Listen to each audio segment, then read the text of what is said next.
am a little zigzag boy who goes this way and that. I never know just where to put my coat or shoes or hat. I am a little zigzag girl who flutters here and there. I never know just where to find my brush to fix my hair. This is AndyTube. In this video, I'm going to use the Singer Automatic Zigzagger to sew zigzag stitches on a Singer Model 301. This device was invented for use on straight stitch machines. Of course, if you had a machine with built-in zigzag, you wouldn't need this. But on a machine like the 301 that doesn't have zigzag, and the 404 that doesn't have zigzag, you can use this device to sew zigzag and some pattern stitching also. Throughout the video, I'm going to show you some close-up pictures, and you can pause on the slide if you want to take a better look. But this is the box that the device came in, and you see on the end this part number 160986, and the number 301 there.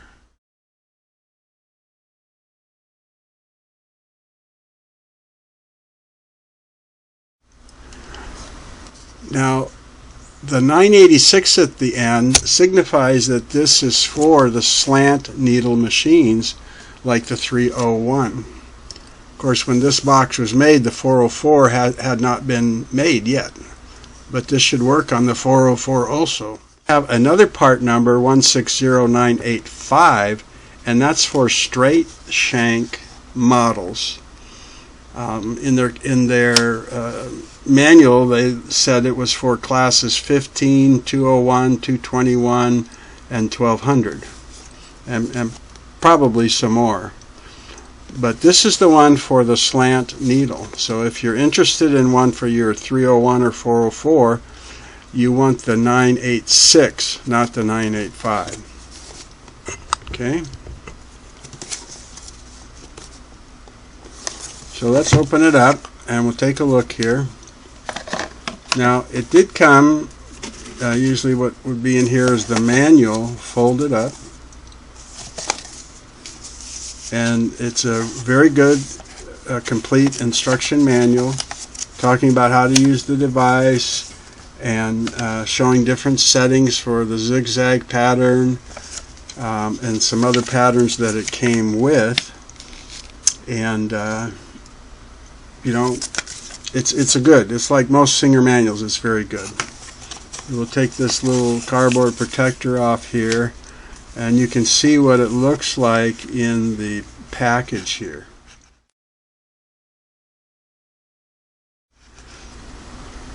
There's the actual device, and there's one pattern installed in the device, the zigzag, and it has 3 other patterns. And they didn't call these discs or cams or templates, they just called them patterns. I'll show you some pictures of this now. Let's take this out. And I'll show you some pictures.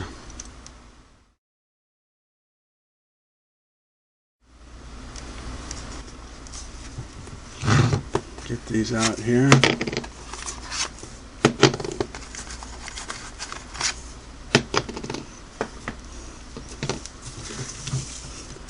Now, the zigzagger fastens to the presser bar in place of a presser foot.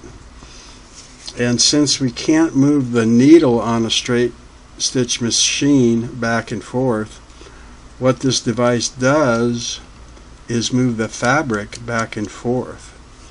So even though this sits on the presser bar and acts like a presser foot, the main part of the device does not rest on the machine. only this part rests on the machine. And you see it has kind of a textured bottom here, and that's because it will move back and forth to move the fabric back and forth. And that's how it sews zigzag.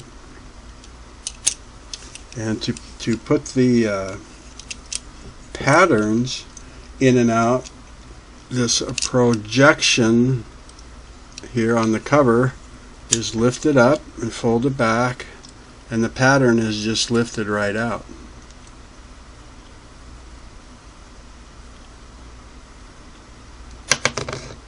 And this is what the inside of the device looks like.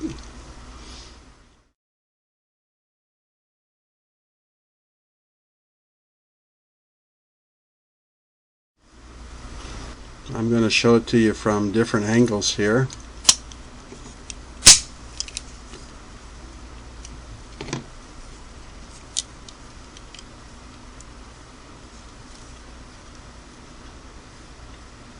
There's the left.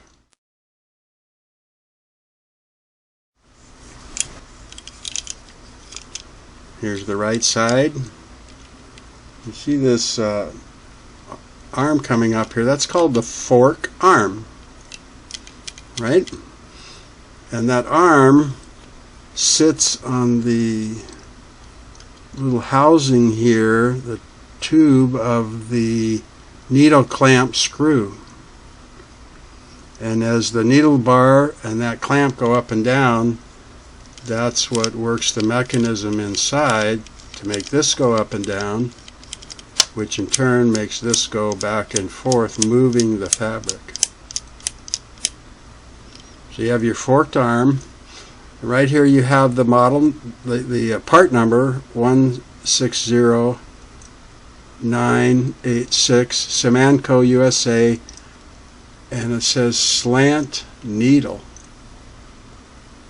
And if that's not enough, you see this part right here is called the shank.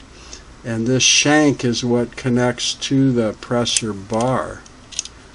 And the device has its own clamping screw.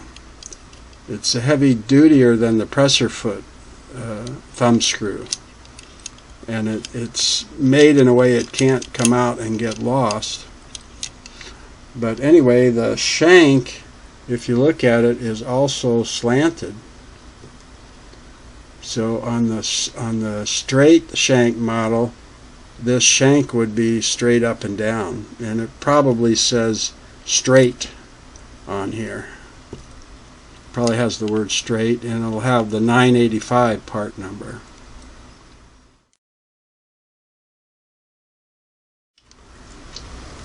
This part right here, if you can see that, that's called the lever for straight stitch, or straight stitch lever.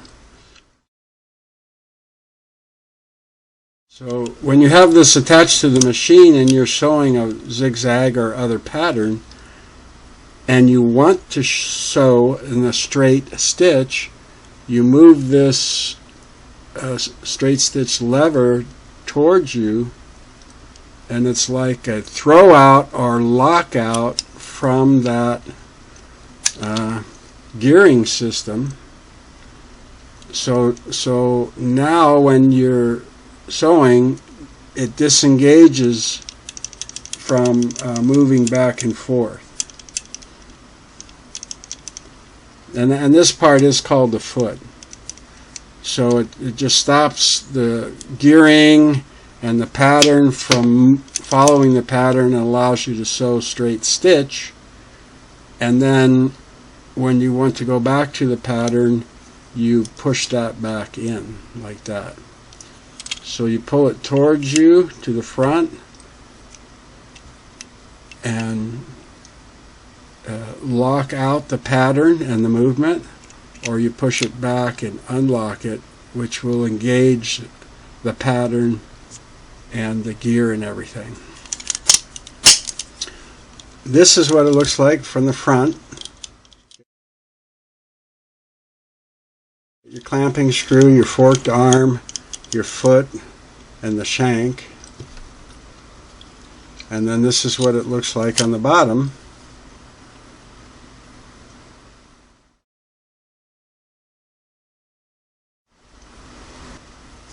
And the one thing I didn't mention over here, this is called the lock screw, and you see this sliding right here, this part that slides. Yeah, that's the bite regulator, B-I-G-H-T, which also means the width. So this is how you set the width of the pattern or zigzag stitch.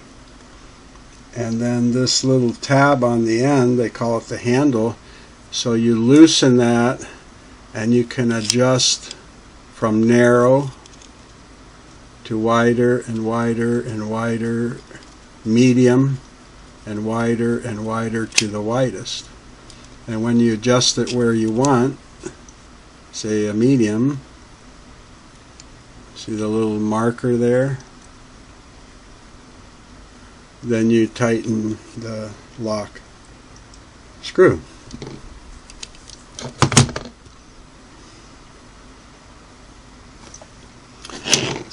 So I put these aside now, and I'm going to show you how to put the pattern in. And it's all metal, it's all aluminum. But before I put it in, can you see this little arrow right there, a little arrowhead? So it shows you it's the zigzag pattern, and there's a little arrowhead. And you can change those patterns while it's on the machine. I was just going to show you here closer. When you put the pattern in, you just keep rotating it to the right until it falls down into the proper place. To take it out, you just pull. So if you see that it's not quite in there, if you just keep turning it clockwise, it'll fall down in. And then when you're going to go to start sewing, you want to start the pattern, close that up. Remember that arrowhead? Well, there's supposed to be a little white line right there. There's an indentation, but I think the white paint, if it was ever there, has worn off. You line that arrow or arrowhead of the pattern up with that indentation, and that is the starting point for your pattern.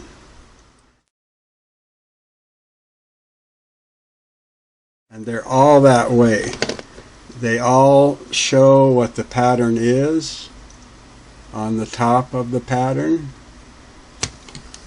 and they all have the little arrowhead. Okay, so when you want to put it on the machine,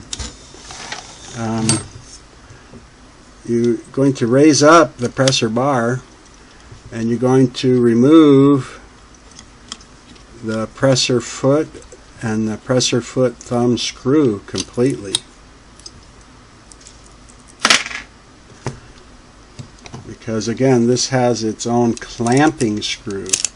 It's a heavier duty screw. And this is going to slide on from the back towards you, but you need to get that forked arm up onto that needle clamp. So do you see it sliding on there?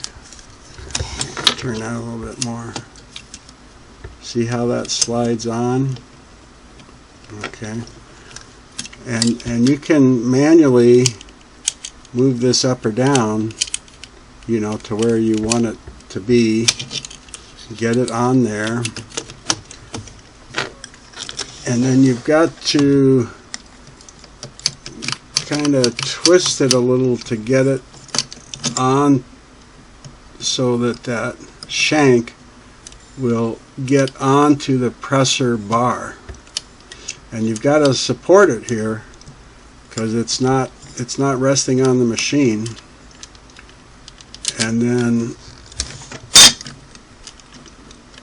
you gotta get it up there, and it's a little bit awkward, you know, after you do it a few times and if you use it regularly, you'll get used to the touch, you know. So I've got my clamping screw here, and because this is heavy and it's a moving mechanism, you do want to tighten it more than just finger tight, because you don't want it working loose. And I'm going to just check that I have it on my needle clamp there, that forked arm. It looks good.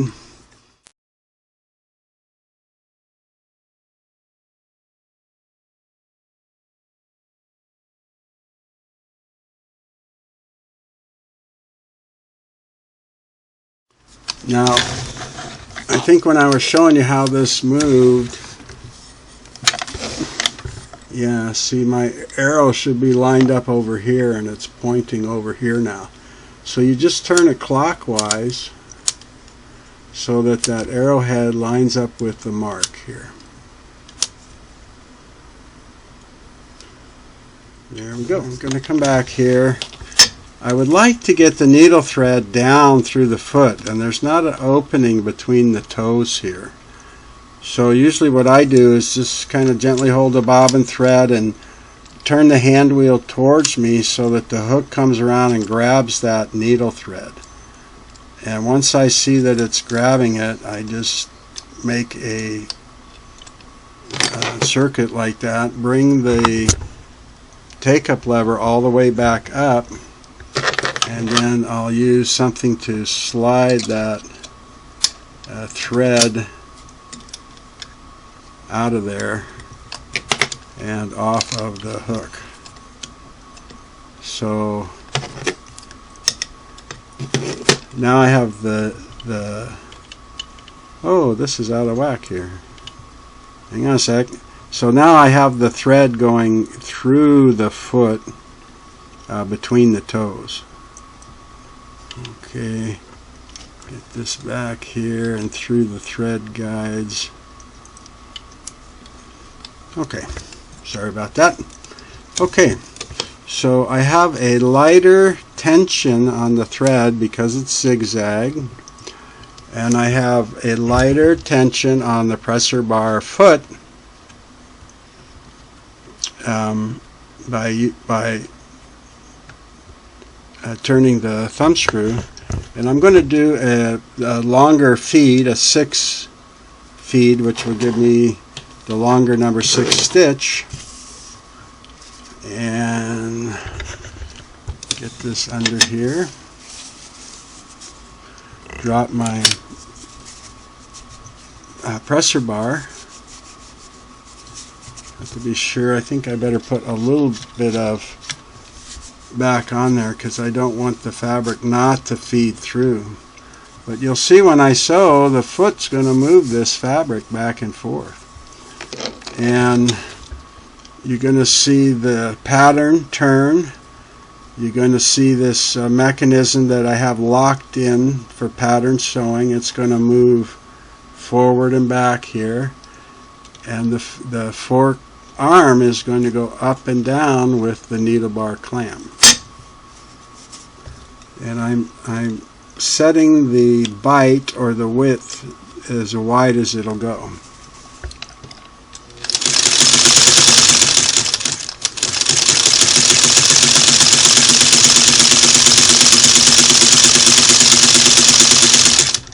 I think I might have that a little too much pressure on the presser foot. Anyway, I think you get the idea. So I'm going to bring my take-up lever all the way up, and I'll give you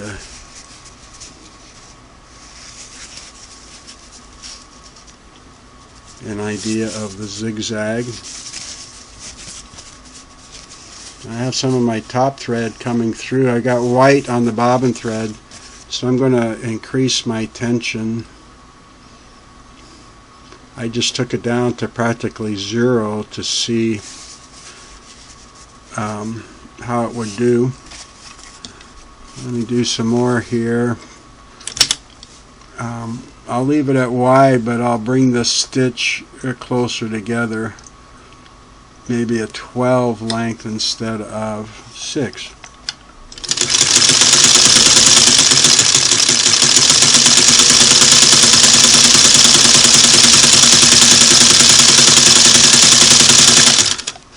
And then remember me talking about the lever here for straight stitch with the needle out of the fabric. I'm going to pull that forward towards me all the way and lock it in. So if you watch now, it's not going to sew the zigzag pattern, it's going to sew straight stitch. Just like that.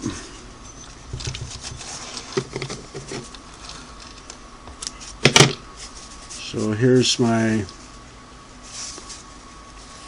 little more balanced, and it's a paper towel. And there's my straight stitch at the end. Let's see, now what else? Now this device, you could buy extra stitch patterns. And let me open this one up and take it out. There's a part number inside here, and the zigzag is the 161000.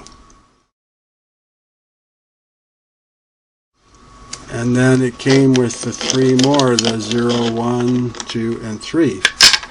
So the device itself, the zigzagger itself, came with 3, and you could buy additional stitch patterns. Okay, 0, 1, 2, 3. 4 more are 4, 5, 6, and 7, and the box of those is part number 161008. And it's just a slide open cardboard box with 4 other patterns.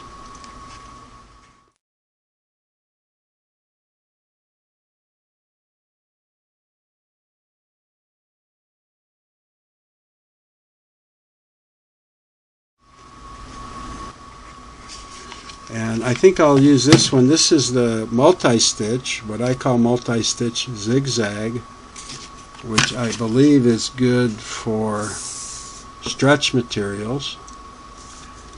And I'm just going to, let me turn this so you can get a better view here, but I'm just going to drop that into the zigzagger, turn it clockwise until it falls down into place, shut the lid, and then at their recommendation I'm going to keep turning clockwise until that arrowhead lines up with the mark on the left side here, which is supposed to be the beginning of the pattern. And when I look down at the needle in the foot, that's put it right in the center. Okay. I'll go back here and just come, let's see if I can get a little closer to this. Still going to go ahead and do a wider stitch, but you're going to see multi-stitch. So instead of going zig-zag, it'll do zig-zig, zig-zag, zag-zag, like that. 3 little stitches each way. Whoops. You know what I forgot, don't you? I forgot to re-engage the pattern. I had it pulled out for straight stitch. Let's see if that works better now.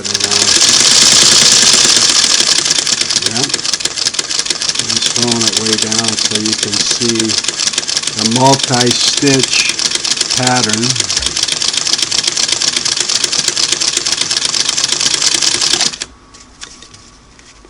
I think my paper's curled up under here. Let me get it going better.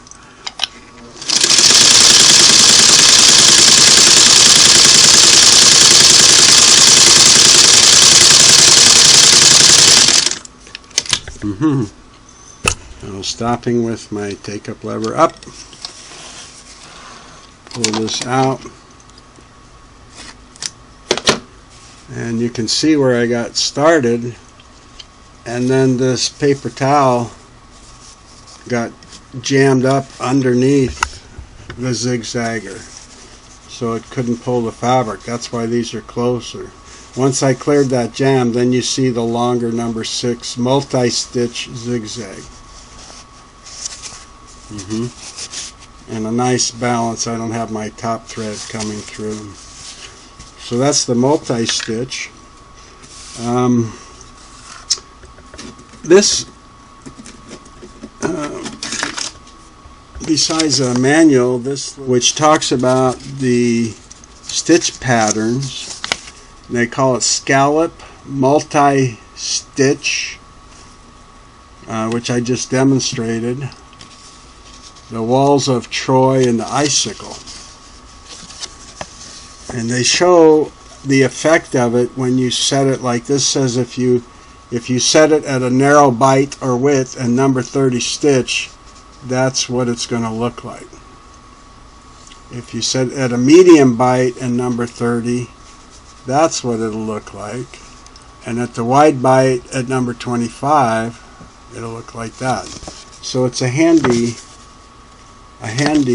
guide, and it also reminds you how to use the straight stitch and so forth. And the main manual, let me back all this out now. The main manual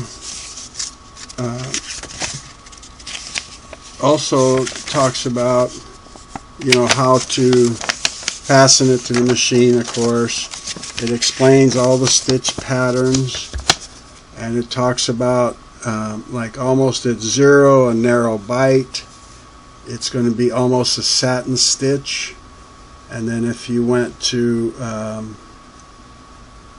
25 stitch at a less narrow bite and a number 12 stitch, here's a medium bite, number 25 stitch setting, and so forth.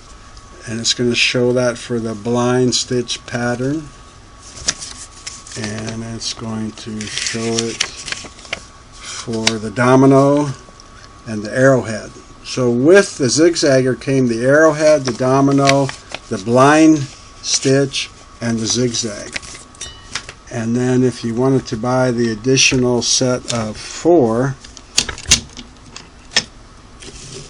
this cute little set here, that came with the Scallop multi-stitch zigzag walls of Troy and icicle.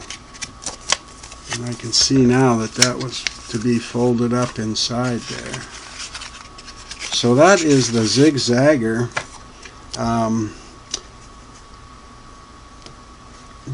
Automatic Zigzagger. And of course you only use it on a straight stitch machine. This one is a slant needle. As I said, when you want to take it off, you have your presser foot up, and you're going to loosen your clamping screw.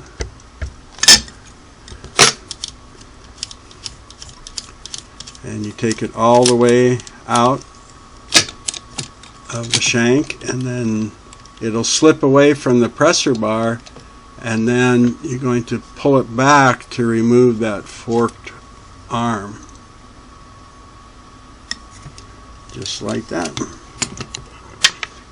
And I'll put the zigzag back in there to store it.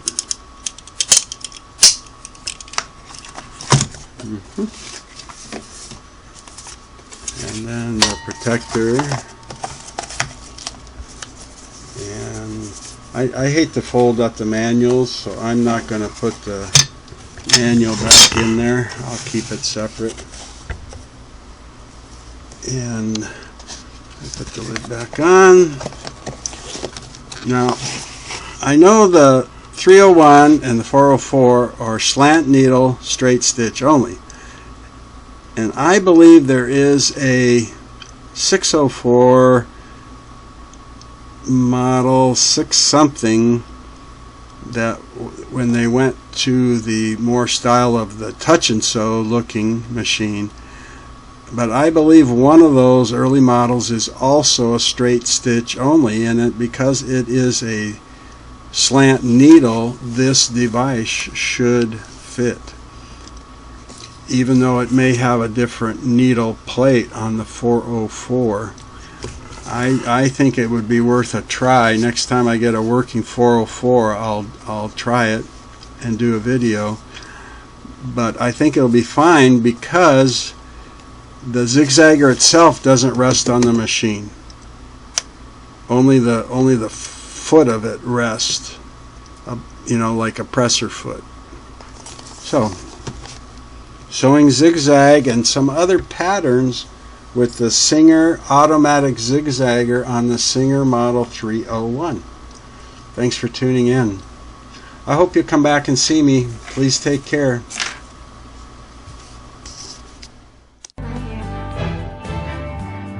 So we are little zigzag people, that's the way it goes. We never know just where to put our brushes or our clothes.